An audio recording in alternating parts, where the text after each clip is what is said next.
Lecture de l'épître de saint Paul aux Éphésiens. Frères, fortifiez-vous dans le Seigneur, dans la force de sa puissance. Revêtez l'armure de Dieu, afin que vous puissiez tenir devant les ruses du diable. Car notre combat n'est pas contre la chair et le sang, mais contre les principautés et contre les puissances, contre les maîtres de ce monde de ténèbres, contre les esprits du mal qui sont dans l'atmosphère. Aussi prenez l'armure de Dieu, afin qu'au jour mauvais, vous puissiez résister et tenir en luttant jusqu'au bout. Donc tenez ferme, ayant pour ceinturon la vérité, revêtant la cuirasse de la justice, les pieds chaussés du zèle pour l'évangile de la paix, portant toujours le bouclier de la foi, grâce auquel vous pourrez éteindre tous les traits enflammés du mauvais. Prenez aussi le casque du salut et le glaive de l'esprit, c'est-à-dire la parole de Dieu.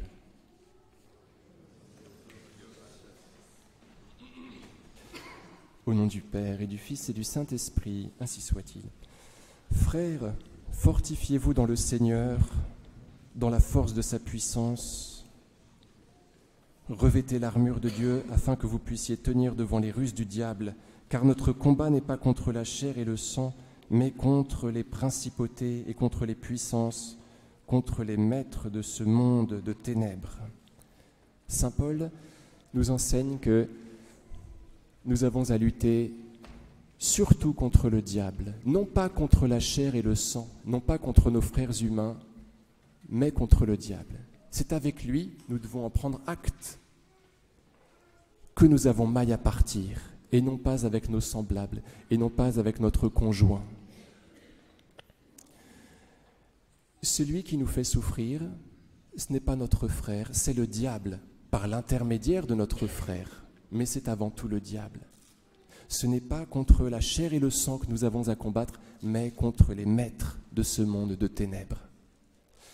Ceux-là, les esprits mauvais, les anges déchus, font en sorte que, chez mon conjoint, les défauts soient bien pratiqués. Vous voyez, il les exacerbe et il me fait les regarder, il me fait me fixer sur eux, plutôt que sur les bons côtés de mon conjoint. Et puis parfois, il le fait pécher, si bien que mon conjoint a tort, véritablement. Il est pécheur, mais je ne dois pas oublier qu'il est tombé de par le diable et que c'est le diable le principal responsable. Saint Paul nous commande que dans notre vie, le diable est bon dos. Il nous commande de ne rien lui passer et de tout passer à notre prochain. De cette façon, parce que c'est la vérité, le lien sera maintenu.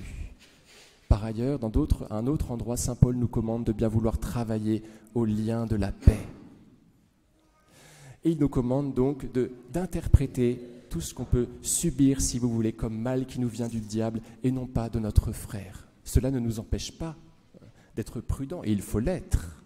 Mais n'oublions pas qu'il faut être aussi candide comme la colombe, prudent comme le serpent et candide comme la colombe, et bien vouloir en fait croire que c'est le diable qui agit plus que notre frère lui-même, qui peut très bien agir de par le diable, mais qui reste, si vous voulez, une victime du mauvais. Et cela est très important. C'est lui qui sème l'ivraie dans nos familles, il faut s'en souvenir. C'est lui qui sème la zizanie. Revêtez l'armure de Dieu afin que vous puissiez tenir devant les insidias diaboli, insidias. C'est-à-dire que le diable ne nous attaque jamais de front. Parfois, il se présente à nous tel qu'il est, comme un chien affreux, et il nous fait peur, et c'est pour cela que dans la Bible, nous avons 365 fois l'injonction « N'ayez pas peur ». Mais la plupart du temps, il nous leurre, il nous trompe, il luit devant nous de tous ses feux, et il nous fait tomber dans ses filets. N'oublions pas que leur chef s'appelle Lucifer, le porteur de lumière. Dans le livre de l'Apocalypse, nous lisons cela. À propos du dragon, vous savez, qui se tient devant la femme et qui se prépare à manger l'enfant qu'elle va enfanter. Sa queue balayait le tiers des étoiles du ciel et les précipita sur la terre.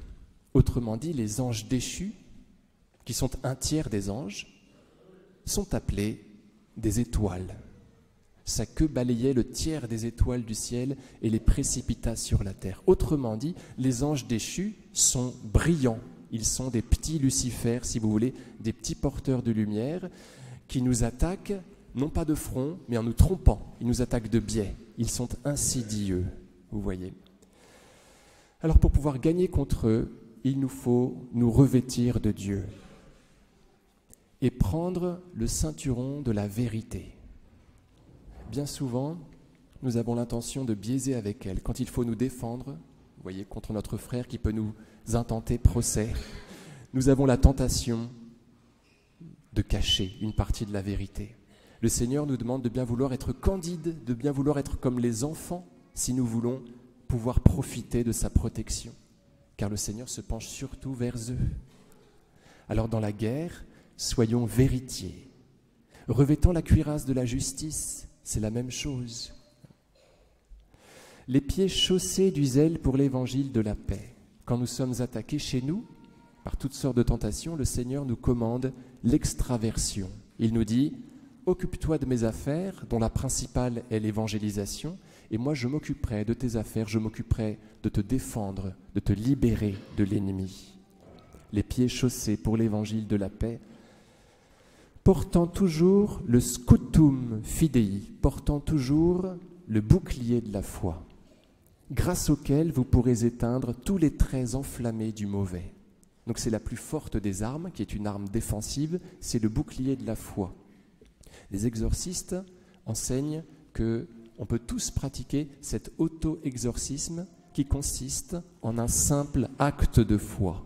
Jésus, j'ai confiance en vous. Et cela met le démon en déroute. Et cet auto-exorcisme, nous devons le pratiquer régulièrement. Non pas que le démon nous habite, vous voyez, mais il nous vexe souvent. Et en mettant notre foi en Dieu, on se libère, on met le démon en déroute. Les traits enflammés du mauvais, on les éteint par notre foi. En mettant notre foi, notre confiance en Jésus. Les traits enflammés du mauvais, qu'est-ce que c'est? On le sait tous, on en fait tous l'expérience. C'est quand la moutarde nous monte au nez, vous voyez. Ce sont les tentations contre la sainte pureté. Quand on a envie de régler notre compte, son compte à notre frère, vous voyez. La moutarde nous monte au nez. Et à ce moment-là, le Seigneur Jésus nous demande de bien vouloir avoir foi en sa présence, en le fait qu'il va régler nos propres comptes. Il va le faire parfois d'une façon très rude. Il nous demande de bien vouloir croire en la miséricorde qu'on a reçue et de bien vouloir pardonner à partir de cette miséricorde. C'est l'évangile d'aujourd'hui. Ne devais-tu pas avoir compassion de lui comme j'ai eu compassion de toi? Le Seigneur nous demande de nous pardonner les uns aux autres et qu'il n'y ait pas de montée en puissance de la guerre parce qu'on observerait une loi qui n'a pas reçu son accomplissement dans le Christ, qui est cette loi, vous savez, œil pour œil, dent pour dent. C'est précisément cela le problème d'aujourd'hui. C'est l'observation d'une loi qui n'a pas reçu son accomplissement dans le Christ. Le Seigneur Jésus nous demande d'avoir le cœur large, un cœur grand et indomptable, qu'aucune ingratitude ne ferme, qu'aucune indifférence ne lasse, pour reprendre la prière du père jésuite Léon de Grand-Maison. Saint Alphonse de Liguori disait « La délicatesse sur le point d'honneur est la peste de l'esprit. » La délicatesse sur le point d'honneur est la peste de l'esprit. Autrement dit, il faut qu'on accepte d'avaler des couleuvres, vous voyez. Saint Alphonse ne nous dit pas autre chose, l'honneur c'est n'importe quoi.